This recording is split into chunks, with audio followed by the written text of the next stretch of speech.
2. Welcome to the We Got You Covered podcast, episode 5. Parker Turley here, joined by Kenny Matthews and Chase Chilton. How are y'all doing today? Good. How are you? Doing good. Doing well. Another great week of some high school football, and we did our Player of the Week polls, and Caden Park of McKinney Boyd, 196 yards, 2 touchdowns, 10 catches. He's our Player of the Week. You know, he put on a great performance in that great game against Byron Nelson. May have been the game of the week. Definitely. It was a great game. A lot of people out there.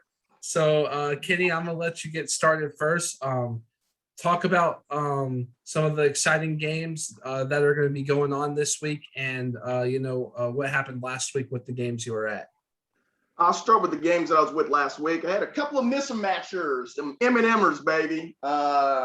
Had Pilot Point and Gunner on Friday night, and Gunner wins 59-6. Hudson Graham, the quarterback of Gunner, is really an underrated quarterback in the area. I mean, he's very athletic, passes the ball extremely well. But the thing I like about him, he's got a lot of moxie, great leader. He was only 4 of 8 passing, but for 116 yards and 2 TDs, which, that's pretty good efficiency to have there. He had one at Canyon Limberg, who we interviewed, and Cade Dawson also rushed the ball for a TD.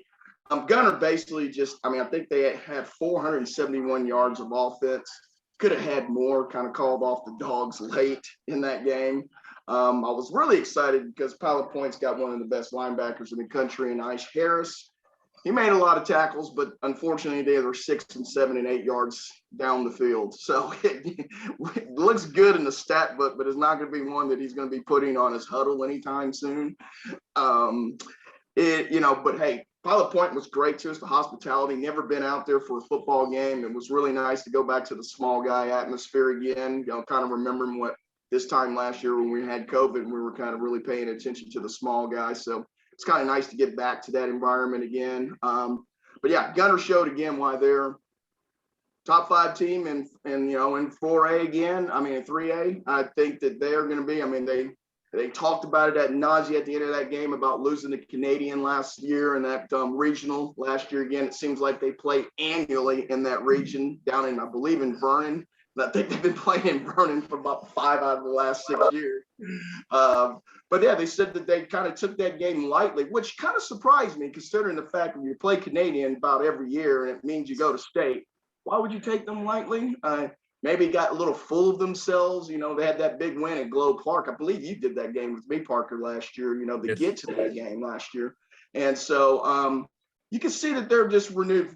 Coach Faisal, you can tell he's got a renewed focus with those guys. They had a lackluster game the week before, but came out and really put it to Pilot Point with the hammer on Friday night. Then I had another, I had Thursday night, got in late a little last week. I was going to try to do the North Garland and Garland game last week, but ended up doing Denton Ryan and Denton High, which that was a 55-28 score. It was 34-0 after the first quarter. Ho-hum, Kalen Davis, 6 of 7, 161 yards, 2 TDs. Jordan Bailey had one. That's Monty Bailey's younger brother, who's starting to make his own niche up there in Denton Ryan. Caleb Hips had another good game, I think close to like 56 yards and 5 carries and 2 TDs. The thing I came away from that was Denton Ryan, they don't have the explosive offense that they've had the last 4 or 5 years, but they're a grinded out type offense now, which with them having one of the best offensive lines, maybe in this little stretch of 5-6 year stretch of dominance, it may pay kudos to them down the road because their defense is just so good. You don't have to score 40, 35 points anymore to win games for Denton Ryan. And I tell people all before, they said, well, why aren't they scoring more? Well, a guy named Seth Hennigan is the starting quarterback at Memphis University right now as a true freshman. So, you're going to have a little tail off when you lose somebody that good, after, 3-year starter that means so much to that team. So, I was telling people patience. You got Ravonte Blow, that defensive tackle that, man, he was a monster. He had 6 solo tackles as a defensive tackle last week. You just don't normally see that out of a defensive tackle, solo tackles. Anthony Hill, of course, he had 5, and Jordan had an interception, 47-yard return. I mean, you just got so much talent on that defensive end. You don't have to take chances like I think that they kind of did last year. I think this is kind of a work in progress. It's still a pretty good body of work, don't get me wrong, but I do think it's going to be one of those things where we'll be talking about the Ryan offense maybe week 8, 9, getting back to some explosive pace, RPOs. I think all that will start kind of maturing then as the offensive line also keeps getting better. So I think Denton Ryan's going to be in good shape even after the tough loss to Geyer a couple weeks ago. And you said you want to talk about some games coming up, right? Yes. Okay. Well, I was really going to start with this one here. I really think the battle of 9-6A can go a long way to determine who's going to win that district this week with Garland, Naaman Forest, and the Garland Owls playing this week. Obviously, we already know about the talent that Garland Owls has already had, but kind of rekindled some of their old moxie that they used to have back a little bit this year. Got a little bit of that swag going on. They're talking a lot, they're chirping a lot, but they're all producing. But Naaman Forest had the big win over North Garland last week, who came in, I think, 3-1 at the time, or 3-0. Naaman Forest, unfortunately, they don't have a whole lot of body of work because they canceled their first 3 games of non-district play because of COVID. So that was their first win last week. But Garland, Naaman Forest, one thing that they can do, they can run the football. And I have a feeling that they're going to come after there and they're going to try to shorten that game and run the football against the Garland Owls, which I think they have an opportunity to do. And as a matter of fact, I'm leaning towards taking Naaman Forest in a slight upset this week, but I haven't pulled the trigger just yet. Yeah, definitely. Great. Great defense is also keeping your offense on the field to keep Sergio Perez and Jordan Hudson off the field. Yeah. But it'll be interesting because, like you said, you've got 3 elite players on the Garland Owls team this year. It's been a while since they've had elite talent at Garland High. Excuse me, I'm not saying the city. For them to have 3+ players like that, a wide receiver and a quarterback and a defensive safety, pretty good spots to have it too. So it'll be really interesting. It'll be the first time I think in a while that the Garland Owls crowd will be really into this game come Friday night. Definitely. And, you talk about a great game for the community as well. Both sides coming out. It's going to be great. And so, Chase, I want to get to you, talk about your week of work, and then talk about some games you're excited about this week.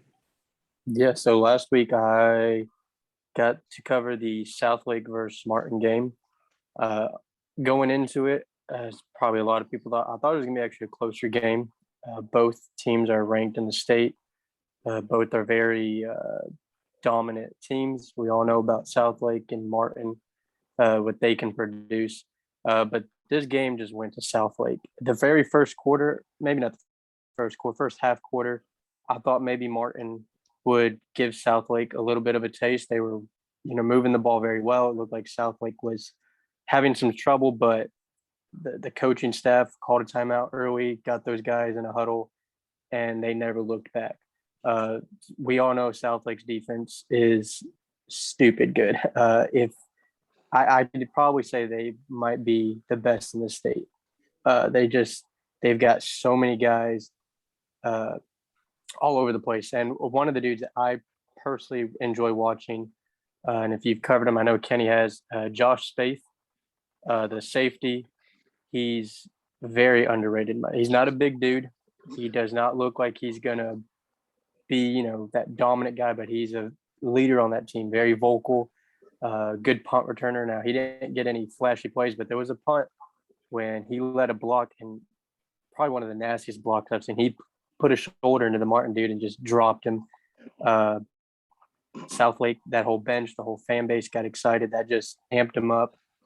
Even kind of amped me up. I was like, okay. But no, that Southlake team is just there's a very good chance they could go back to state. Now, of course, they're going to have a very tough road when you look at the 6A bracket. But their offense is also very well. We all thought maybe they would struggle without Quinn Ewers. Not at all.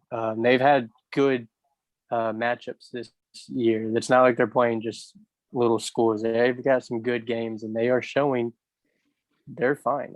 We all know about Owen Allen. Caden Anderson has fit really nice. He's a very good quarterback. The receiving core, we know about Landon Sampson, but R.J. Maryland was the star of that game. He had 2 touchdowns, and I think he's a little underrated too.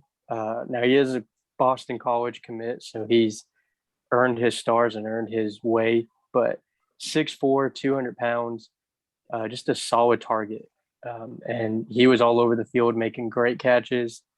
And just even the Dragon Stadium, when I went in there, there was a line just to get in the stadium. It was a sold out game. I mean, that was my first time covering it. And that was probably one of the best environments I've actually been to. Just green's not my favorite color, but seeing all that green, Do it right there. they do it right. And just that team's going to be, I believe, just very dangerous this year. They're always dangerous. Last year, they could have won state. They had a tough matchup against Westlake.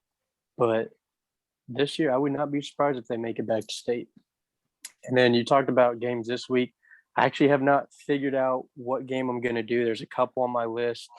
One of the rivalries that is near me, the Keller versus Keller Central rivalry. None of these Keller schools like each other. There's also the Martin versus Arlington at Globe Life. Martin trying to come out, like I said, bounce back win against Arlington. There's a lot of good matchups this week. Very excited to try to figure out who I want to cover. But yeah, just going to figure that out probably tomorrow and post it on my Twitter. But no, last week was good. It was a good week. We also had a lot of star players. I want to give a shout out to Rockwall Heath's running back, Zach Evans. I saw Parker, he posted who's the player of the week. And even though they had a blowout victory, I mean, 15 carries, 130 yards, 3 touchdowns, that's nothing to go by. So that's a lot of great performances. Definitely. It was the 3%. He lost by 3% to Caden Park, just barely edged him out. And, Caden Park, great game in that McKinney Boyd game against Byron Nelson, which that was the game I was at last week. Phenomenal atmosphere. Byron Nelson's student section was loud, water bottles up in the air every time they scored, water everywhere. I mean, it was a great atmosphere. And, after they scored that touchdown to tie it at 26, you thought that stadium was going to explode. And then the play happened. Snap goes over the kicker's head. Evan Dennis hits him, picks it up, takes it, scoop and score.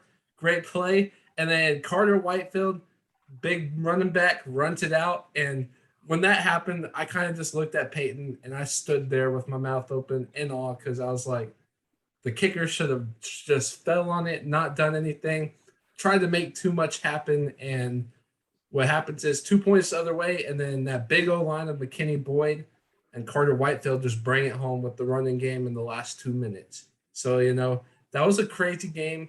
Like Kenny said earlier, game of the week for sure. Definitely one of the best games that happened. And then Friday, I got to watch Cedar Hill and Lake Ridge play. And, Lake Ridge, they're 0-4, but it's an 0-4 schedule against Tulsa Union, number 1 team in Oklahoma. And also, you have Denton Guyer, Prosper, then Cedar Hill.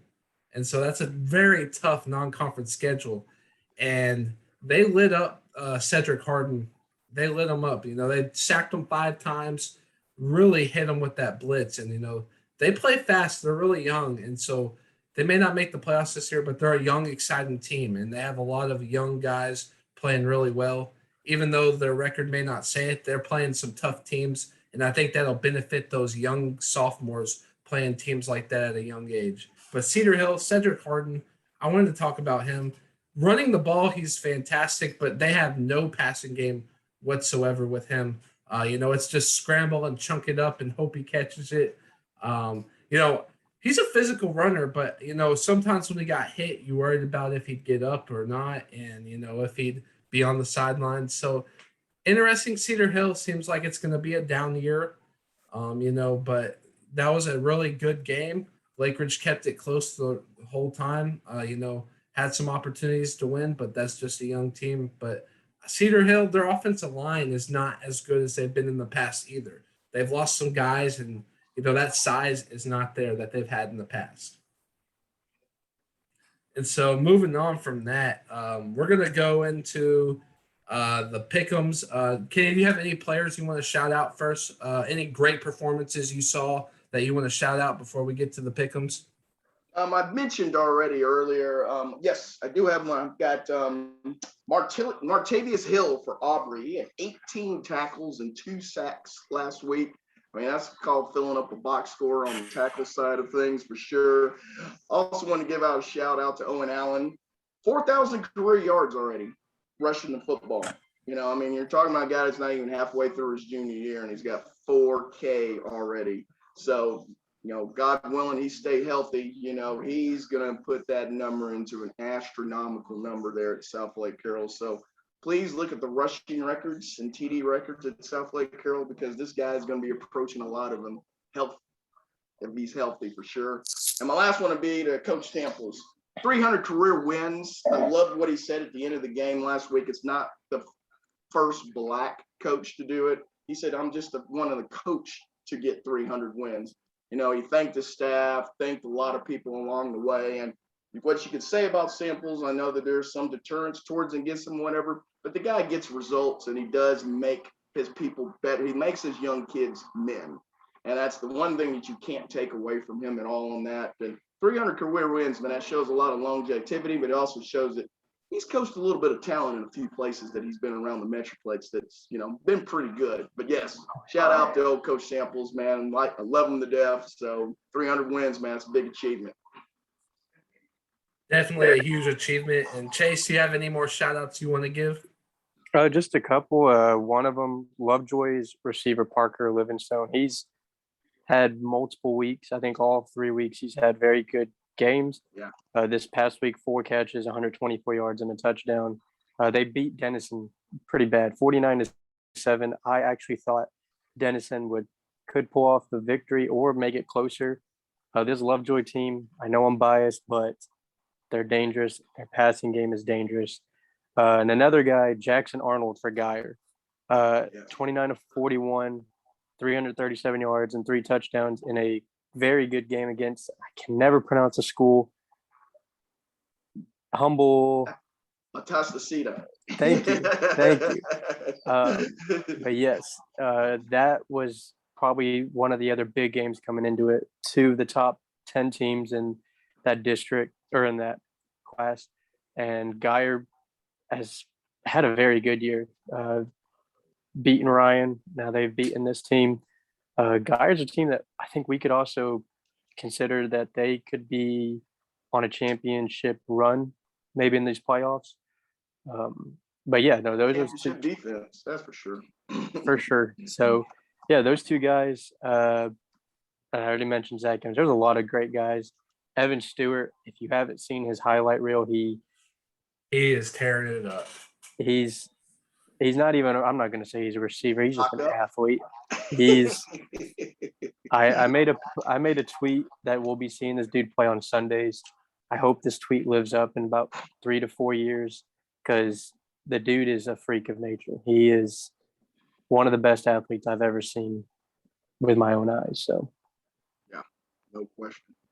Definitely. And a guy I want to give a shout out to, obviously Ollie Gordon at Trinity had over 100 yards rushing, but the back I want to point out, Gary Maddox, 196 yards, 2 touchdowns, and they combined for over 300 rushing yards together. And then that's a dangerous duo of guys. And Gary Maddox, great performance. And sometimes, he doesn't get the big credit because they have all the other guys, but he did a great job this week. He was up for our Player of the Week poll, so that I'll give a shout out to him. I also, I want to give a shout out to Duncanville's defense. They played really well against DeSoto, really physical after that 14-0 start. DeSoto had nothing in the second half, so I want to give a shout out to the Duncanville defense. And those are the shout outs I'll get. And so we're gonna go into the fun part of the show, the Pick'ems. I barely edged you out last week, Chase, barely, but we're adding Kenny in it this week, so maybe he'll give us some really fun competition. Let's do it. All right, so the first game, Little Elm versus Prosper. Kenny, I'll let you go, then Chase, you can follow him up. I'm going to go with Prosper, even though I'm talked about off camera with Parker about Little Elm. Little Elm's 4-0, which is a surprising record for them this year. I thought that Coach Brown kind of came in with a little warm. A lot of promises that Little Elm was going to get better. Unfortunately, Little Elm is in one of the toughest districts in the state. They are a better football team, but I want you to listen to the next 5 games that they have. They play Prosper. Okay. Then you play Braswell. Then you play Allen. Then you play Boyd. Then you play Geyer. Then you play McKinney.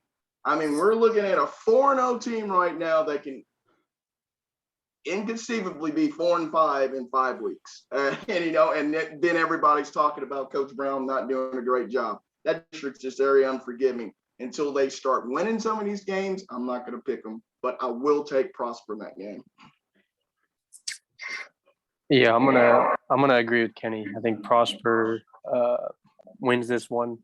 Little Elm is not a team that we should just throw under the bus. They're 4-0 for a reason, but like you mentioned, they've got a very tough schedule. I haven't seen a lot of teams schedule, but that sounds like it's probably one of the toughest in the state. But Prosper has just been dominant. I mean, they had a tough loss against Southlake, but again, was a little expected. Southlake's defense was all over the place, but no, I'm taking Prosper this week. Yeah, I'll take Prosper as well. I like what they did. They're physical. Their offensive line is always big. They always have guys, and I'd like to see them get that running game open up a little more, because when they always get that running game open, it opens the passing game up. And, I think that's the key for them to get Harrison Rosar, because I've seen them play. It seems like if they don't have a run game, they can't get into their passing game. So I think it's really important for them to establish the run against Little Elm. I think they'll get the victory there. Excellent. And so moving on to the next game, little rivalry here. You may have heard of this one. Flower Mound Marcus versus Flower Mound. Kenny, who are you going with in this one? I'm going to go with the Marauders. I think the Marauders are going to take care of business against Flower Mound. Flower Mound's just been a little spotty for me so far. I mean, I love their quarterback, obviously, at Flower Mound. I don't like picking against Flower Mound. It seems like whenever I do, I get bit by it. But I think Marcus just has too much. I think the reason I think that is because I think Marcus is going to be able to control the line of scrimmage in this game. And I think if you control the line of scrimmage with the weapons that Marcus has, they're going to score some points. And I don't think Flower Mound can afford to get into a shootout with Marcus. So I'm going to go with Marauders. And Dan, F&G's own, is going to be happy with that pick. Yeah, no. Nico, we all love Nico, one of the best quarterbacks. But, yeah, Marcus is just – they've got more pieces, I think, just to the team. They have a receiver, Ashton Cozart, another guy that's just underrated that's going to be – I mean, he's already had a great year, but he's going to be having a great year. Yes, sir. So, no, I think Marcus pulls this one out. It could be actually a closer game than people think, but I think Marcus will pull this one out. They just can't do what they've done the past couple weeks where they've let teams come back and make it a close game, because they jump out in front and then you look at the score and it's 24-23. So if Marcus's defense can just stop Nico, I think they can pull this one out easily. But, yeah, I'm taking the Marauders. Yeah, it's a rivalry game, so I think, those games, you throw everything out the window, records, everything, it's a rivalry game, it gets heated. But I think I'm going to go with Marcus just because the balance they have. Losing Nussmeier, they've had really good quarterback play, and I've been impressed with that. And they always have really good offensive line to open up the holes. And, I love Evers, Florida commit for Flower Mound. He's a great player. But I just think, like Kenny said, they're too up and too down, too shaky. It's hard to trust that they'll come out on top. So I'm going to go with Flower Mound Marcus in this game. And so moving on, Kenny talked about this one earlier. Garland Naaman Forest versus the Garland Owls, the Battle of Garland. Talk about who you think is going to win and why. Well, I guess I have to pick it now, since I hadn't really picked it yet. I've been teetering on it, but I will go with Naaman Forest. I think Naaman Forest will have a little shock this week as they take down the Garland Owls. Not that I don't think the Garland is not a good football team. No disrespect to them at all. Just they really going with a hunch and a gut feeling here. I think Naaman Forest is going to run the football, and I think that people are not giving Naaman Forest enough credit. Albeit I know why. They've only played one game, so it's kind of hard to give them a whole lot of props. But yes, I think Naaman Forest is going to pull off the upset this week in Garland. How did Williams? All right, Chase, go ahead. And this is where we have our first disagreement. I'm taking the Owls. Mr. Hudson, he is a 5-star athlete, just another freak of nature for this Garland team. And I actually think the lack of games for Naaman Forest will affect him a little bit. Garland's had 3 weeks under their belt. Naaman Forest has only had 1, so there's a bit of a difference in that when you're talking about preparation and getting ready. It's going to be a close game, though. I think this could be the game of the week. This could honestly come down to a field goal or the last-minute touchdown. But I'm going to take Garland in the victory of this one. So, I've went back and forth with this one. Had a hard time, Garland's my dad's alma mater, but Naaman Forest, I like their run game. I really like Sergio Perez for Garland. I really like what he does. And, me and Kenny got the chance to see him as a freshman and sophomore, and where he is now in his development. It's amazing just like the progress he's made. And, you love to see that in a young athlete like that. And so I'm going to go with the Garland Owls just probably by a touchdown, just a touchdown. I think Naaman Forest, though, they're going to give them every shot with that running game. I think, they're a physical football team. They're not scared of Garland. And Garland's defensive line, they're physical, but, that big O-line of Naaman Forest, they like to wear down on people. So we'll see if that happens, but I'm going to go with Garland. And then we got another rivalry. It seems like this is rivalry week. I mean, Rockwall Heath versus Rockwall. This is probably another game. I mean, you have all these rivalries: Marcus, Flower Mound, Garland, Naaman Forest, and then Rockwall, Heath. So, Kenny, I'm going to go to you first. Rockwall or Rockwall Heath? Who do you have? First one to 52 wins. That's what I'm going to say. That's what I'm going to say. That's going to be a track meet. Went back and forth on this game a lot. Last year, I picked Heath to beat them, Rockwall, and Rockwall pretty much took care of them last year in that matchup. We talked about Garland and Naaman Forest and Garland playing for a district title. Whoever wins this game is definitely going to is in the hunt to win the title in that district there. I mean, it's a huge swing game. I'm going to go with Heath, though. I'm going to go with my man, Zach the Real Evans. I don't know if he can call himself that anymore, the way Zach Evans is running the ball at TCU now. But I just think all the weapons and the sour taste in those Heath boys' mouth after that. I mean, because tell you the truth, Rockwall pretty much punched him in the mouth pretty good last year. I think that's a sour taste is going to be in Heath's that Heath still hasn't been able to swallow completely. And I think Heath knows that this is, after making that run in the playoffs last year, this is the type of game that they need to win to keep that momentum from that run last year. I think that, losing to South Lake already this year, you need to really have this game, I think, because I don't think they're going to get tested the rest of the way until they go into the playoffs. So to me, this is a game you have to circle and win. So I'm going to go with Coach Spradlin's team and Heath Hawks.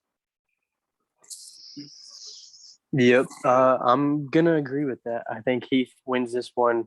It's going to be just a high-scoring game, I think. But I will say this. If Rockwall would have beat Highland Park last week, I think it'd be a different story. Highland Park kind of exposed Rockwall a little bit.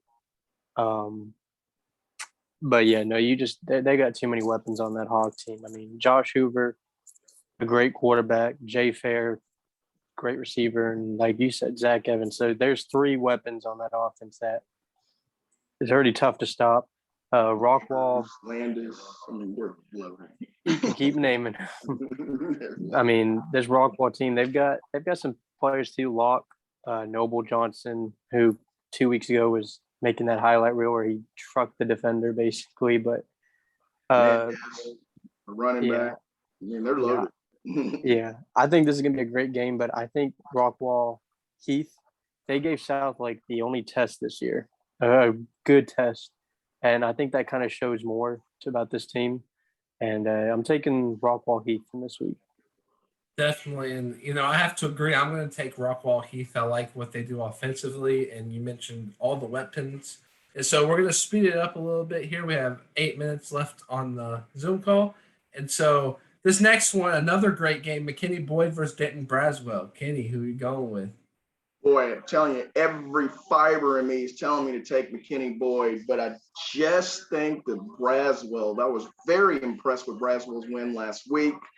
I just think Braswell is going to come out by just a smidge here. McKinney Boyd, the good things they played on Thursday, it's an emotional high game that you win there. Can you keep that going for 8 days to the following game? Not so sure, but I think Braswell will take care of business this week by smidge. I disagree. Carter Whitefield, I said it last week, was going to be the X factor for that McKinney Boyd team. This is another week he's going to have to prove that he's the X factor, which I think he will. Braswell has surprised me, though, so I'm not going to say it's going to be a blowout, but I think Boyd wins by at least 10 points. I'm going to say 10 points. Yeah, I got to see McKinney Boyd last week in Whitefield. He's the real deal, real physical back. But I'm going to go Denton Braswell. They've impressed me. I think that they're going to have a shot to beat McKinney Boyd. Like Kenny said, Boyd's coming off that emotional win, and sometimes you come out flat. So I'd like to see how they handle that. And, if they come out with energy after this 4-0 start, I think it's going to be a really close game, but I'm going to go with Denton Braswell. And so moving on to another one, Joshua versus Timberview. Kenny, who do you have winning this game? I'm going to take Timberview in this game. No Joshua. I know that Brian Gossett from the Fort Worth Star Telegram picked this in the pick this week. Looked him up a little bit. Joshua's wins a little soft for me so far. I do think the pedigree of Timberview, though, will take care of business in this game here.